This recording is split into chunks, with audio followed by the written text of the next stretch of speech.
Hello friends, as we all know that English is very important for all of us. हमारे लिए English में पढ़ना, लिखना और बोलना बहुत ज़रूरी है, स्पेशली अगर हम प्राइवेट सेक्टर में अपना कोई फ्यूचर देखते हैं तो बच्चों के लिए भी इसीलिए इंग्लिश पढ़ना, लिखना और बोलना ज़रूरी माना जाता है और इसी चीज़ को ध्यान में रख के बहुत सारे पेरेंट्स अपने बच्चों को सीबीएसई और आईसीएसई एफिलिएटेड स्कूल्स में एडमिशन दिलाते हैं।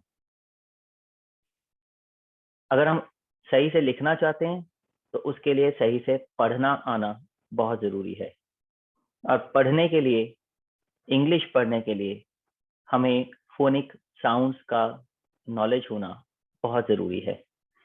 वो दिन गए जब हमारे टाइम पे directly A for apple, B for ball करके पढ़ाया जाता था।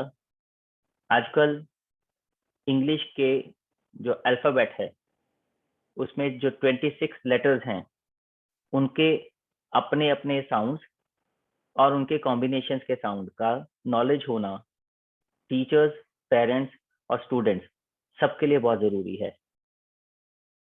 सबसे पहले तो एक बात क्लियर कर दूं कि हम लोग अल्फ़ाबेट्स बोल देते हैं, 26 अल्फ़ाबेट्स, वो गलत है।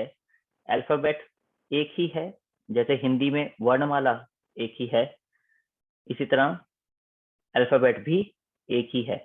उस अल्फ़ाबेट में 26 लेटर्स होते हैं। उन 26 लेटर्स में 5 वोवेल साउंड्स होते हैं, ए, ई, आई, ओ, यू। ये 5 लेटर्स हिंदी के स्वरों की तरह काम करते हैं। जैसे हिंदी में स्वर होते हैं वैसे ही इंग्लिश में वोवेल्स होते हैं। और उसके अलावा जो बचे 21 लेटर्स, अक्षर, वो कॉन्सोनेंट्स यानी कि हिंदी के व्यंजनों की तरह काम करते हैं। सबका अपना एक साउंड, अपना एक उच्चारण होता है। आइए देखते हैं इंग्लिश के अल्फ़ाबेट में लेटर्स के क्या साउंड्स हैं, उन्हें कैसे प्रोनाउंस करना चाहिए ताकि उनकी हेल्प से बच्चे और आप सब भी सही से रीड करना सीख जाएं। इस वीडियो में मैं ए से लेकर एम तक के साउंड्स का सही से प्रोनाउंसिएशन और कैसे उनको वर्ड्स में यूज किया जाता है वो आप सबके साथ शेयर करूंगा। इसे ध्यान से देखिएगा, सुनिएगा, समझिएगा और ऐसे ही फॉलो करने की कोशिश कीजिएगा ताकि फ्यूचर में आपकी रीडिंग भी इम्प्रूव हो जाए और उसके बेसिस पे आपकी राइटिंग भी इम्प्रूव हो जाए। सबसे पहले तो ये महाशय हैं जिन्हें हम ए के नाम से जानते हैं। यहाँ जो पहले लाइन में मैंने लिख रखा है वो लेटर है, कैपिटल और स्मॉल दोनों ही फॉर्म्स में। हिंदी में जो मैंने लिख रखा है वो उच्चारण है लेटर का, यानी कि फोनिक साउंड। वो ए बी सी डी नहीं लिखी है हिंदी में। अगर आप ध्यान से देखेंगे तो ए के आगे मैंने ए, ये छोटी ए नहीं बड़ी ए है जिसको हम ए बोलते हैं, और बी के सामने ब, मैंने बी नहीं लिखा हुआ। सी के सामने क, डी के सामने ड, ई के सामने ए नहीं ए, और एफ के सामने फ लिख रखा है, क्योंकि ये वो उच्चारण है, वो साउंड है जो इंग्लिश भाषा को बनाने वाले प्रोड्यूस करते हैं। जी हाँ, इंग्लिश हमारी अपनी भाषा नहीं है, इसे हमने विदेशियों से उधार के तौर पर लिया है और हम उनकी भाषा को यूज करते हैं, तो उनके रूल्स एंड रेगुलेशंस के हिसाब से ही हमें चलना भी होगा। तो सबसे पहले देख लेते हैं ए का जो साउंड है वो क्या है और उसके साथ साथ हम कैसे रीडिंग कर सकते हैं। तो ए का जो साउंड है वो है ए, बड़ी ए, जैसे हम बोलते हैं ऐनक, एड़ी नहीं, छोटी ए नहीं, बड़ी ए।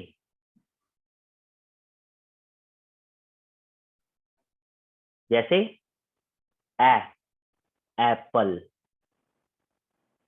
ए, एरोप्लेन, ए, एंट। आगे देखते हैं बी, बी का साउंड है ब। पूरा ब नहीं बोलते, यहाँ पे लिखा हुआ है, मगर फिर भी जब अंग्रेज बी को बोलते हैं तो वो ब आधा वाला बिना अ की आवाज के प्रोनाउंस करते हैं। तो ब से बॉल, बैट, बटरफ्लाई। तो बी का साउंड ब आसान लगता है जब हम इसे हिंदी में देखते हैं, स्पेशली इस तरह से। अगला लेटर है सी और इसका साउंड है क। सी का साउंड स नहीं होता, जो इसका ओरिजिनल साउंड है वो क ही होता है। क से कैट, कार, काउ। अगर आप इंग्लिश लोगों को सी के साउंड के साथ प्रोनाउंसिएशन करते सुनेंगे तो वो इसे अच्छे से क भी नहीं बोलते, उनके हिसाब से ये क नहीं होता, ख साउंड होता है। कैट, कैट, कार, खाओ, वो इस तरह से प्रोनाउंस करते हैं। तो चलिए, हम हिंदी हैं, हिंदुस्तानी हैं, तो हम अपनी भाषा के हिसाब से इसको क तो बोल ही सकते हैं कम से कम। अगला साउंड है ड, जो कि डी लेटर का साउंड है, इसे हम ड से प्रोनाउंस करते हैं। शब्द देखते हैं इसके। Doll, D for doll, dog, drum. तो ये सारे के सारे ड से शुरू हो रहे हैं। अगला लेटर है ई और इसका साउंड है ए। जैसे मैंने आपको पहले बोला, इसको ए नहीं बोलेंगे, इसको ए बोलेंगे। तो ए से एग, इसको हम एग बोल देते हैं, लंबा साउंड देके, वो गलत है। एग। एलिफेंट, एलिफेंट नहीं, एलिफेंट।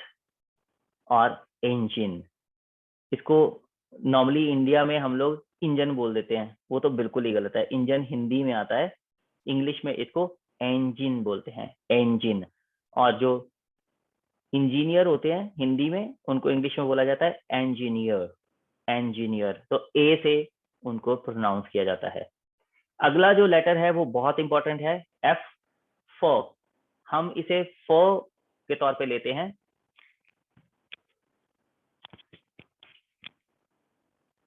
यहाँ पे मैंने लिखा भी फ ही है, मगर जब अंग्रेज इसका उच्चारण करते हैं तो वो इसे फ नहीं बोलते, वो इसे ऐसे उच्चारण करते हैं, केवल हवा। अब इसी के साथ जब हम ओ लगा देते हैं तो बनता है फ, फ। ध्यान से नोटिस कीजिए, अ, फ, अ, फ। तो इसका साउंड एक्चुअल में है, मगर हम इसे फ ले लेते हैं, तब भी हमारे उतना ही काम आएगा। तो इंडियन लैंग्वेज के हिसाब से इसको फ बोल देते हैं। तो F for fish, F for flag, और F for flower. I hope यहां तक ये 6 जो लेटर्स हैं इनके साउंड्स आपको क्लियर हो गए होंगे। ए एप्पल, ए एरोप्लेन, ए एंट, ब बॉल, ब बैट, ब बटरफ्लाई, क कैट, क कार, क काउ, ड डॉल, ड डॉग, ड ड्रम, ए एग, ए एलिफेंट, ए engine, F fish, F flag, F flower। चलिए आगे चलते हैं। अब ये 7 और लेटर मैंने लिए हैं, क्योंकि मैंने आपको पहले ही बोला 26 लेटर्स हैं, तो 13-13 करके 2 वीडियोस में मैं इन्हें एक्सप्लेन करूंगा। आज के वीडियो में M तक ही हम एक्सप्लेनेशन देखेंगे। अगला जो लेटर है वो है जी और इसका साउंड है ग। इसको ज नहीं बोलते, इसको ग प्रोनाउंस करते हैं। और ग के हिसाब से इसका जो वर्ड हम लोग देखेंगे, ग ग्रेप्स, ग गोट, ग गिफ्ट। नेक्स्ट जो लेटर हमने लिया है वो है एच और इसका साउंड है फोनिक साउंड ह। यहाँ पे हमने ह लिखा है, बोलेंगे भी हम इसको ह, मगर एक्चुअल में इसका जो साउंड है वो है फिर से सांस। जैसे हमने एफ के समय सांस के साथ प्रोनाउंस किया था, वैसे ही एच को भी प्रोनाउंस करते हैं एक्चुअल में अंग्रेजों के हिसाब से। तब इसको ह नहीं बोला जाता। जब हम के साथ अ लगा देते हैं तो ये बनता है ह ह। ध्यान से बोल के देखिए, ह की साउंड निकालिए और उसके बाद अ लगाइए, अ ह ह। तो इसको ऐसे प्रोनाउंस करते हैं जो अंग्रेज होते हैं। जो इसके साथ वॉवल लगता है उसकी ही साउंड ये ले लेता है। अगर केवल अ का साउंड लगेगा तो ह बनेगा, ई का साउंड लगेगा तो ही लगेगा, ए का साउंड लगेगा तो है बन जाएगा। तो साउंड के साथ डिपेंड करता है कि इसको कैसे प्रोनाउंस किया जाता है। जैसे यहाँ पे आएगा हैन, हट, हैमर।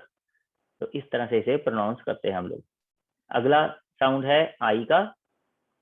आई लेटर का साउंड है ई, छोटी ई, इमली वाली। इससे वर्ड्स बनते हैं इग्लू, ये बर्फ का घर होता है। Ink, injection. तो सभी में ई की आवाज आई है, igloo, ink, injection. Next sound है जे लेटर का और इसका साउंड है ज। ज से हमारे वर्ड्स बनेंगे जग, ज जैम, ज जोकर। तो इसे हम ज से प्रोनाउंस कर सकते हैं। नेक्स्ट लेटर है के का साउंड भी क है जैसा सीखा था। तो के से हमारे वर्ड्स बनते हैं काइट, की, किंग। नेक्स्ट लेटर है एल। एल का साउंड है ल और ल से हमारे वर्ड्स बनते हैं लायन, लैम्प, लीफ। ये लायन होता है, लायन नहीं होता, लॉइन नहीं होता, लायन, LION, लायन। तो इसे सही से बोलना है। तो एल के तीनों वर्ड्स लायन, लैम्प और लीफ। नेक्स्ट जो आज के लिए हमारा लास्ट लेटर है वो है एम। यहाँ पे अंग्रेजी के अल्फाबेट आधे आधे डिवाइड हो जाते हैं, 13 इस तरफ 13 उस तरफ, और एम का साउंड है म। मगर जो अंग्रेज इसे प्रोनाउंस करते हैं वो इसे अ लगाकर नहीं बोलते, ऐसे प्रोनाउंस करते हैं। अब इसी के साथ आप अ लगाइए तो देखिए म बन जाएगा, म म। ठीक से इसको प्रोनाउंस करके देखिए, म। तो इस तरह से वो अपने लेटर्स को प्रोनाउंस करते हैं। हम लोग हिंदी के हिसाब से इसको म बोल देंगे तब भी चलेगा। म से मून, म से मंकी और म से मैट। तो ये देखिए आपने बाकी के जो 7 लेटर्स के साउंड, ग ग्रेप, ग गोट, ग गिफ्ट, ह हैन, ह हट, ह हैमर, ई इग्लू, ई इंक, ई इंजेक्शन, ज जग, ज जैम, ज जोकर, क काइट, क की, क किंग, ल लायन, ल लैम्प, ल लीफ, म मून, म मंकी, म मैट। तो जो मैंने आपको जैसे बताया है कि हम जब बच्चों को रीडिंग करना सिखाएंगे तो उसमें बहुत इंपॉर्टेंट है साउंड के बेस पर रीडिंग करना सिखाएं, ना कि लेटर के बेस पे। तो जी को हम जी फॉर ग्रेप्स बोलते हैं, इसकी बजाय हम ग ग्रेप बोलेंगे तो बच्चा जल्दी सीखेगा। हैन को हम एच फॉर हैन बोलते हैं, तो इसको अगर हम ह हैन पढ़ेंगे तो बच्चा जल्दी सीखेगा। ई इग्लू बोलेंगे तो जल्दी सीखेगा। जो जग बोलेंगे तो जल्दी सीखेगा। ओ काइट बोलेंगे तो जल्दी सीखेगा। ल लायन बोलेंगे बजाय एल लायन बोलने के तो जल्दी सीखेगा। इसी तरह से एम मून की बजाय म मून बोलेंगे तो बच्चा आसानी से रीडिंग करना सीख जाएगा। आई होप ये वीडियो आपको हेल्पफुल लगा होगा। अगर ये वीडियो हेल्पफुल लगा है तो इसके दूसरे वीडियो के आने तक इसे लाइक और शेयर कर दीजिए ज़्यादा से ज़्यादा, ताकि बहुत से लोगों की हेल्प हो सके, वो भी रीडिंग आसानी से और अच्छी तरह से सीख सकें। मेरे चैनल को सब्सक्राइब करके नोटिफिकेशन बेल का बटन जरूर दबा दीजिएगा, ताकि जब इसका दूसरा पार्ट मैं अपलोड करूं और फ्यूचर में कॉम्बिनेशन ऑफ लेटर्स के साथ जो साउंड्स बनते हैं उसके बेसिस पे रीडिंग कैसे करते हैं, जब वो मैं अपलोड करूं तो उसकी नोटिफिकेशन आपको तुरंत मिल जाए। Thank you very much. Keep watching principal Rasik Gupta.